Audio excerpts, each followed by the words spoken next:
Bonjour chers auditeurs, soyez les bienvenus à l'Université virtuelle africaine de développement. Nous sommes toujours sur le modèle d'épidémiologie générale et après avoir traité l'épidémiologie descriptive et l'épidémiologie analytique, il nous reste le module sur l'épidémiologie synthétique et puis suivront l'épidémiologie opérationnelle et l'épidémiologie prédictive.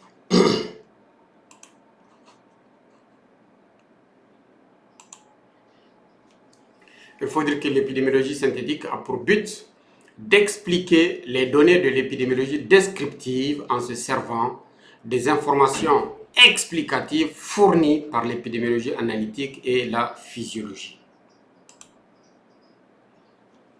L'épidémiologie synthétique explique l'aspect géographique des affections, elle explique les cycles épidémiologiques, autrement dit les schémas qui expliquent le mode de transmission des pathologies. L'épidémiologie synthétique permet de comprendre les conditions d'apparition et de développement des maladies. Et enfin, l'épidémiologie synthétique permet d'expliquer et de savoir que devient le germe pathogène en dehors des manifestations visibles de la maladie. Autrement dit, dans l'espace interépidémique, où est-ce que se trouve le germe? Est-ce qu'il se trouve au niveau de certains réservoirs? Est-ce qu'il se trouve au niveau de certains porteurs? Est-ce qu'il se trouve dans le sous-sol? Est-ce qu'il se trouve dans l'eau? Quel est le mécanisme par lequel la maladie arrive à persister dans l'environnement? Donc l'épidémiologie synthétique permet d'expliquer que l'agent pathogène peut vivre grâce à plusieurs mécanismes dont les réservoirs, les phénomènes dynamiques et les associations. On va essayer autant que faire se peut de donner des illustrations dans le cas des réservoirs, dans le phénomène dynamique et dans le cadre de diverses associations. Et on va faire le point parce que cela nous permet de comprendre comment est-ce que les maladies persistent, comment est-ce que les maladies arrivent à apparaître de temps à autre. Et puis, il y a un silence, mais qu'est-ce qui se passe durant le silence? Parce que c'est ce silence qui permet le maintien du virus. Un réservoir est une structure qui permet la multiplication ou la conservation d'un agent pathogène et suffit à en assurer la survie en tant qu'espèce dans la nature.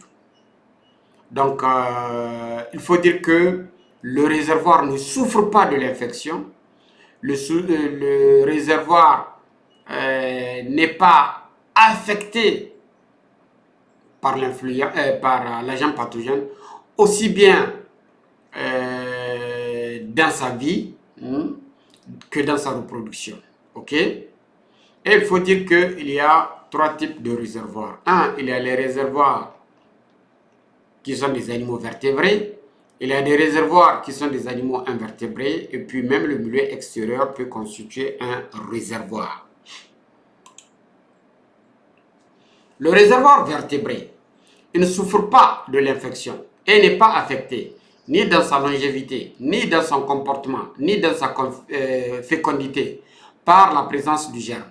Il constitue donc une source d'infection efficace. Par conséquent, il aura une grande difficulté pour l'identifier. C'est un porteur seul. Il assure la production et l'implantation de l'agent pathogène dont il est porteur.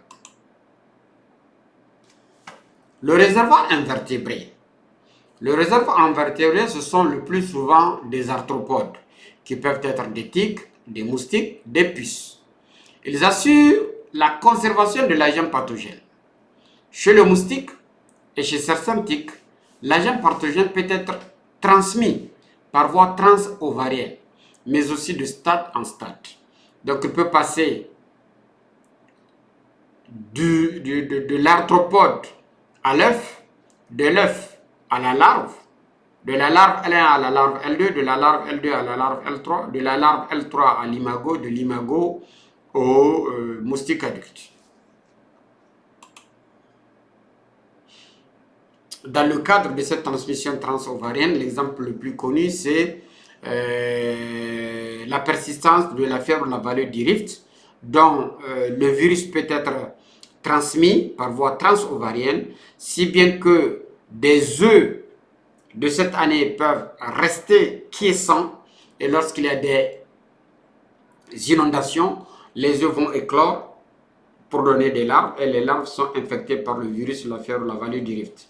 Et ces larves vont donner la larve L1, L2, L3, l'imago, et va donner l'Aedes, et malheureusement cet Aedes est infectant.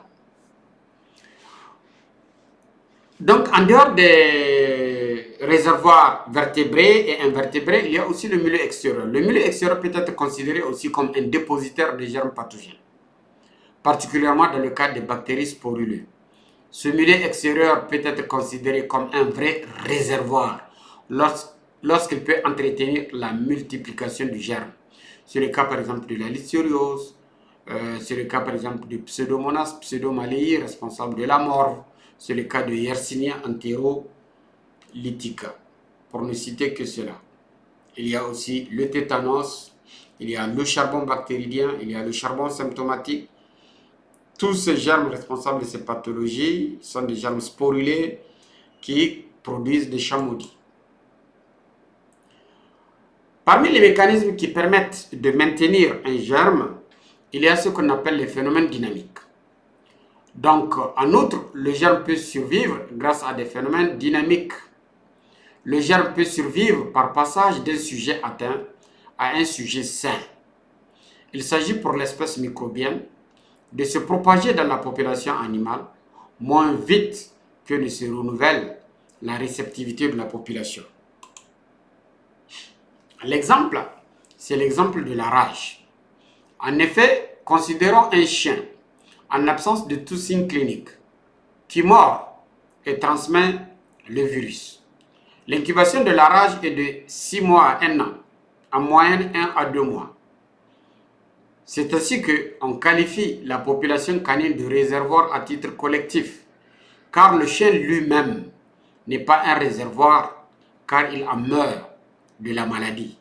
Par contre, c'est toute la population canine qui est le réservoir, car le virus persiste dans la population et il se transmet beaucoup plus vite que ne se renouvelle la population qui est réceptive. J'ai une pensée à notre cher maître, le professeur Ayaya Katpo, et je lui transmets mes salutations les plus fraternelles pour tout le service rendu dans le cadre de la transmission de la science. Le dernier mécanisme qui permet l'entretien ou le maintien des agents, c'est le phénomène d'association. Le germe peut vivre grâce à diverses associations connues sous le nom de complexe d'agents pathogènes. Donnons l'exemple de la peste humaine, due à Yersinia pestis.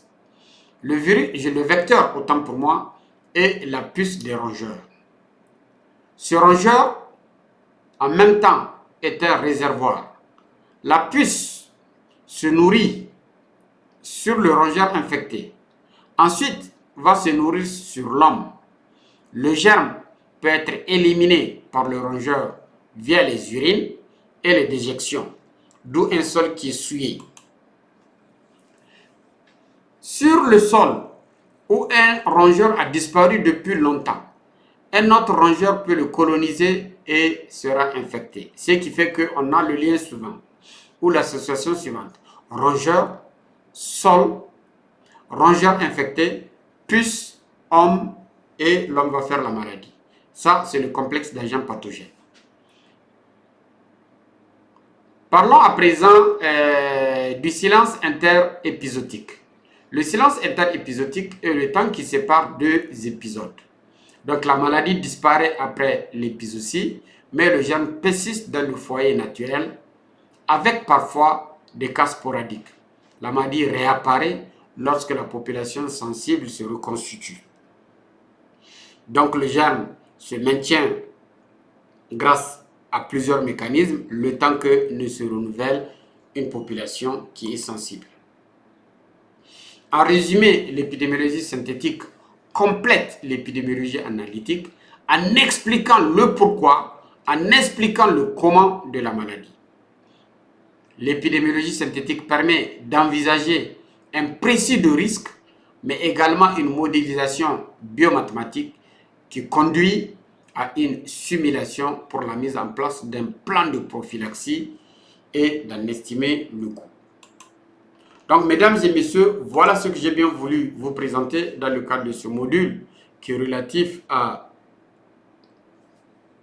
l'épidémiologie synthétique, qui permet d'établir le cycle épidémiologique des maladies, mais aussi qui permet d'expliquer que pendant le silence interépidémique, qu'est-ce qui se passe? Où se trouvent les germes? Par quel mécanisme ils arrivent à se pérenniser? Et on a vu le mécanisme des réservoirs, qui peuvent être des réservoirs vertébrés, invertébrés. Le réservoir peut être aussi le mulet extérieur, particulièrement dans le cadre des germes telluriques qui sporulent. Mais il y a aussi diverses associations comme le complexe d'agents pathogènes qui peut permettre d'expliquer le maintien des germes avant qu'une nouvelle population sensible ne se mette en place et qu'il y ait une nouvelle flambée. Sur ce, je vous remercie et je ne terminerai pas une fois de plus sans vous demander de vous abonner pour recevoir automatiquement nos productions, mais aussi de transmettre à tous les étudiants des écoles vétérinaires, Nantes, Alfort, Toulouse, USMV, même des écoles de cadre moyen comme ceux de Colo, de Matamei, pour ne citer que cela. Sur ce, je vous remercie et on se donne rendez-vous pour l'épidémiologie opérationnelle et l'épidémiologie prédictive qui constitue la suite de ce module.